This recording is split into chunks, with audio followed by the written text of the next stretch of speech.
Ada，頭先個客咧比上星期嚟嘅時候咧，塊面好咗好多喎。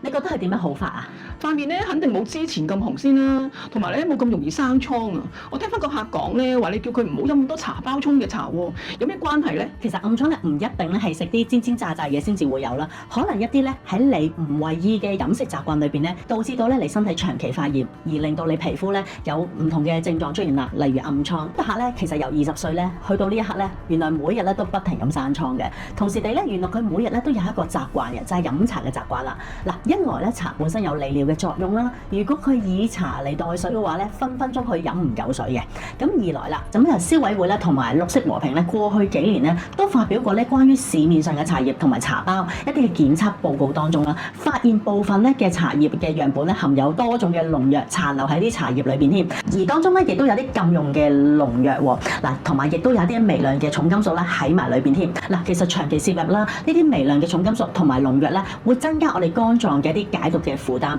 就會令肝臟出現咗一種叫做解毒遲緩啦，身體咧就會累積咗好多呢啲嘅毒素，會引發一啲我哋系統性咧有一啲慢性嘅發炎嘅情況出現啦。咁而毒理學嘅期刊當中亦都曾經發表一啲研究咧，指出其實普洱茶咧，如果喺發酵或者儲存嘅過程裏邊受到環境嘅潮濕影響嘅話咧，好容易產生咧一啲嘅霉菌嘅毒素啊。而呢啲嘅霉菌毒素咧，會破壞我哋腸道嘅黏膜嘅屏障啦，導致到我哋有腸漏症。如果有腸漏症咧，就會令到呢個毒素咧就透過咧腸壁啦入翻血液啦，去到我哋全身咧，免疫系統咧就對於啲外來毒素咧就產生一啲嘅攻擊咧，引發全身嘅發炎咯。咁所以間唔中飲下茶咧係 OK 嘅，不過咧茶包嘅物料本身咧都會釋放一啲微塑膠啦，長期飲用咧累積喺我哋身體咧，再加上又飲水飲得少喎，咁排唔走咧就會影響翻我哋自己嘅身體啦。嗱，咁所以咧客人咧有機會咧因為咁咧，而佢一直咧都持續生暗瘡啦，所以我就叫佢不如你試下咧停飲1個禮拜，睇下塊面會唔會好啲啦。咁結果咧翻到嚟咧真係有好轉喎。